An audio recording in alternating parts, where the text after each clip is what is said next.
Bismillahirrahmanirrahim. Assalamualaikum warahmatullahi wabarakatuh. Alhamdulillahilladzi an'amana bi ni'matil iman wal islam wa nusalli wa nusallimu ala khairil anam Muhammadin wa ala alihi wa sahbihi ajmain. Amma ba'. Perkenalkan, nama saya Berlian Telamanua dari kelas manajemen 7E sebagai moderator sekaligus pemateri yang pertama, dan adapun rekan saya Rofiko Hanumrao sebagai pemateri yang kedua, dan rekan saya bernama Adriansyah Simatupang sebagai pemateri yang ketiga. Adapun maksud dan tujuan dari video pembelajaran ini untuk memenuhi ujian akhir semester mata kuliah analisis laporan keuangan, yang dimana judul materi kami adalah analisis profitabilitas. Untuk mempersingkat waktu, masuklah kita pada materi yang pertama, yaitu definisi profitabilitas. Analisis profitabilitas merupakan kemampuan perusahaan memperoleh laba dalam hubungannya dengan penjualan, total aset, maupun modal sendiri. Jadi analisis profitabilitas ini merupakan hasil bersih dari sejumlah kebijakan maupun keputusan perusahaan. Jadi profitabilitas ini merupakan faktor yang seharusnya mendapat perhatian yang sangat penting. Karena untuk dapat berjalannya suatu perusahaan itu, perusahaan tersebut harus berada dalam keadaan yang memang menguntungkan, tanpa adanya keuntungan ataupun profit. Maka sulit untuk perusahaan menarik modal dari luar. Jadi intinya, profitabilitas ini artinya tingkat kemampuan perusahaan untuk menghasilkan keuntungan dengan memanfaatkan sumber daya yang ada. Jadi analisis profitabilitas ini akan melihat seberapa mampu sih perusahaan ini menggunakan aset serta modalnya untuk menghasilkan keuntungan ataupun profit semaksimal mungkin. Intinya, semakin tinggi rasio ROA menunjukkan semakin tinggi pula tingkat profitabilitas suatu perusahaan. Dengan kata lain, semakin tinggi rasio ROA-nya, maka semakin baik. Artinya, perusahaan ini mampu memanfaatkan aset-aset yang ada untuk menghasilkan keuntungan yang memang setinggi-tingginya.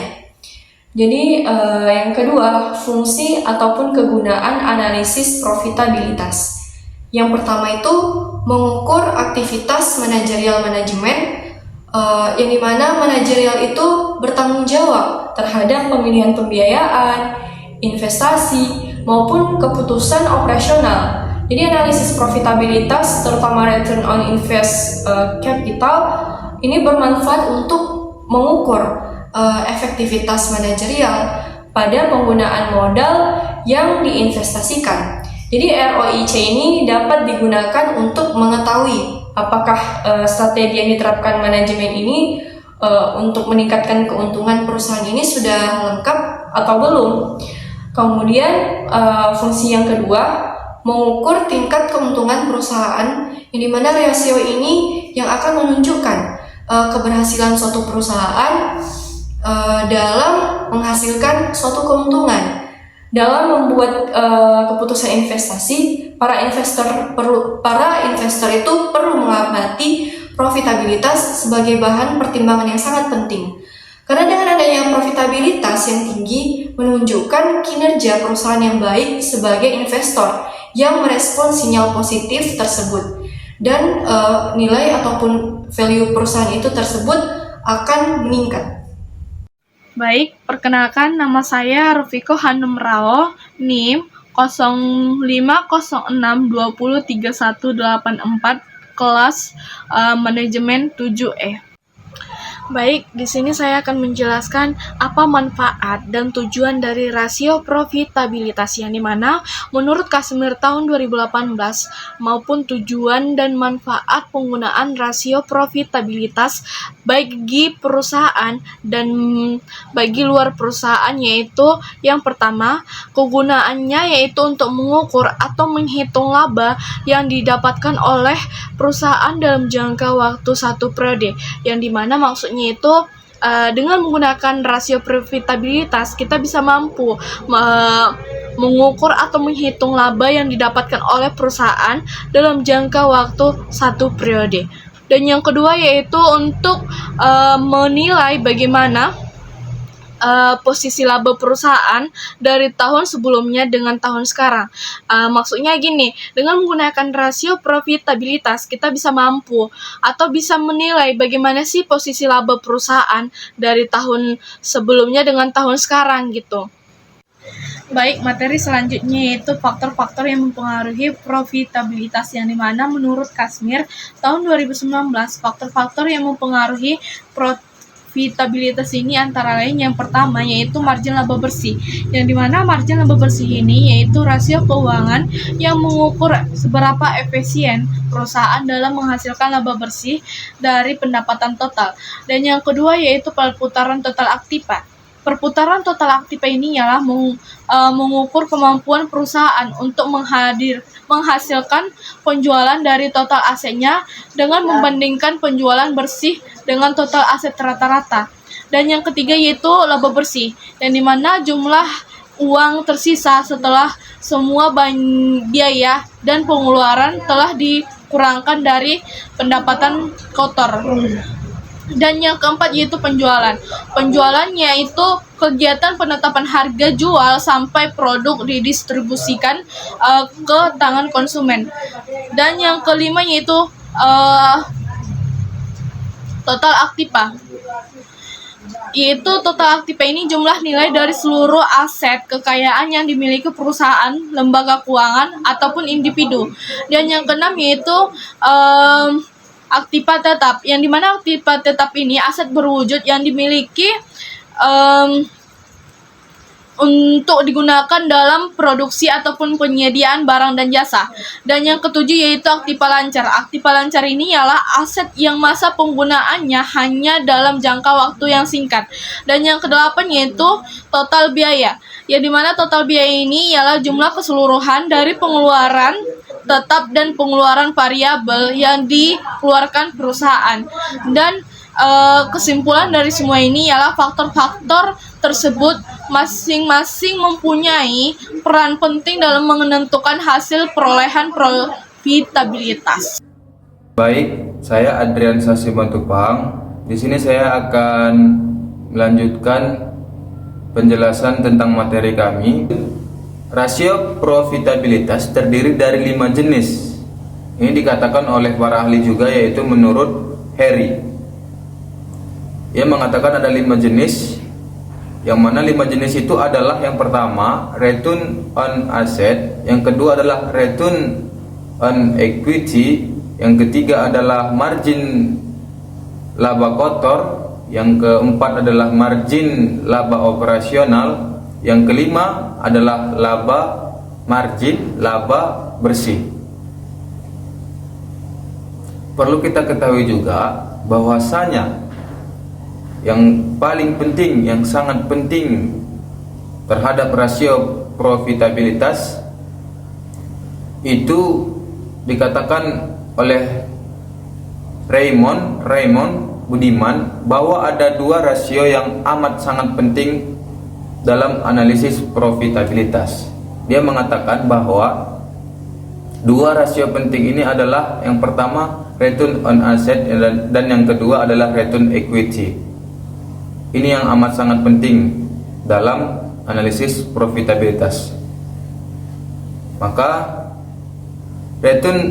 rasio return on asset, rasio yang pertama itu dihitung dengan cara membandingkan laba bersih dengan total aset perusahaan. Saya ulangi lagi,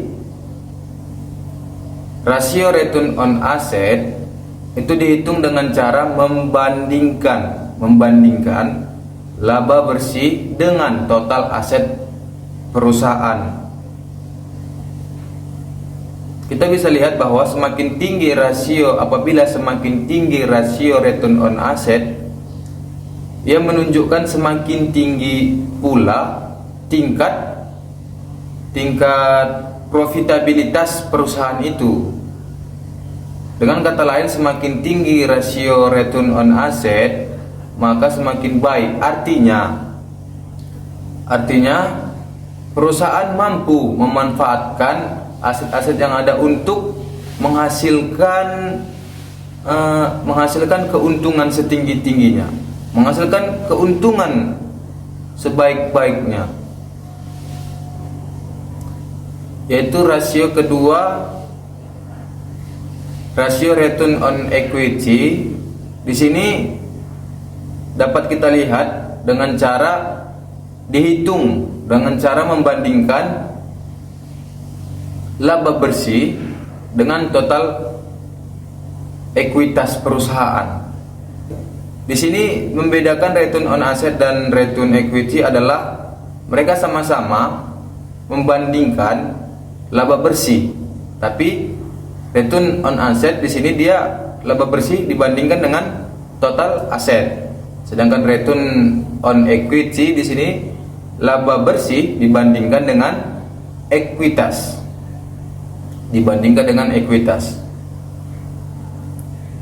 Di sini dikatakan atau dijelaskan juga bahwa semakin tinggi return on equity juga menunjukkan tingkat profitabilitas dalam perusahaan itu, bahwasanya perusahaan yang semakin baik. Return on asset dan return equity ini apabila tingkatnya menunjukkan tinggi, dua rasio ini menunjukkan bahwasanya perusahaan dalam keadaan sehat. Sebagai contoh, kita beri satu contoh, yaitu sebuah perusahaan memiliki laporan keuangan sebagai mana yang akan saya sebutkan, yaitu di sini kita akan menghitung dengan hitungan miliar. Sebuah perusahaan memiliki total aset 100 miliar, total utang 60 miliar, total ekuitas 40 miliar, penjualan 50 miliar, total biaya 40 miliar, dan laba bersih adalah 10 miliar. Baik, kita akan menghitung atau melihatnya dengan rasio return on asset, yaitu laba bersih yang saya katakan tadi adalah 10 miliar. Laba bersih perusahaan 10 miliar, lalu akan dibagi dengan aset yang mana saya katakan tadi aset itu adalah 100 miliar. Jadi 10 miliar dibagi 100 miliar, dia akan dapat 0,10, lalu kita kali 100% menjadi 10%. Artinya dengan aset 100 miliar, dengan total aset 100 miliar, perusahaan mampu memanfaatkan aset untuk menghasilkan keuntungan sebesar 10%. Saya ulangi lagi, perusahaan mampu memanfaatkan aset-aset untuk menghasilkan keuntungan sebesar 10% dari total aset 100 miliar tadi, yakni setara dengan 10 miliar.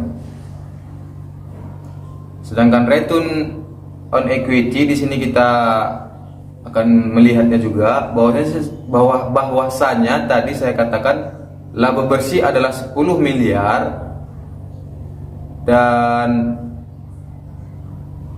total ekuitasnya adalah 40 miliar. Maka kita bagi, yaitu 10 dibagi 40, 0,25 dan dikali 100%, maka ia menjadi 25%. Artinya perusahaan mampu memanfaatkan dana pemegang saham atau ekuitas sebesar 40 miliar untuk menghasilkan keuntungan sebesar 25% atau sebesar 10 miliar. Baik, sekianlah penjelasan materi dari saya. Sebelumnya saya ucapkan terima kasih. Baiklah, itulah tadinya pemaparan materi dari kelompok kami yang berjudul analisis profitabilitas.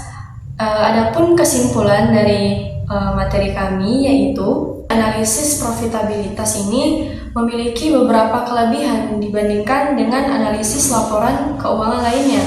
Yang pertama itu fokus pada laba bersih yang memberikan gambaran langsung tentang kinerja keuangan perusahaan. Kemudian yang kedua, dapat membantu mengidentifikasi tren laba dari waktu ke waktu, memberikan wawasan tentang keberlanjutan pertumbuhan. Kemudian yang ketiga, memungkinkan perbandingan efisiensi operasional antara perusahaan dalam industri yang sama. Kemudian yang keempat, memungkinkan evaluasi kinerja manajemen dalam mengelola laba perusahaan. Mungkin sekian pemaparan dari materi kami. Semoga teman-teman semua dapat mengambil ilmu dan menambah pengetahuannya mengenai analisis profitabilitas. Dan saya maupun rekan-rekan saya mohon pamit undur diri, dan apabila terdapat kata yang kurang tepat dari penjelasan kami, kepada Allah kami mohon ampun, dan kepada kita semua kami meminta maaf. Wabillahi taufiq wal hidayah. Assalamualaikum warahmatullahi wabarakatuh.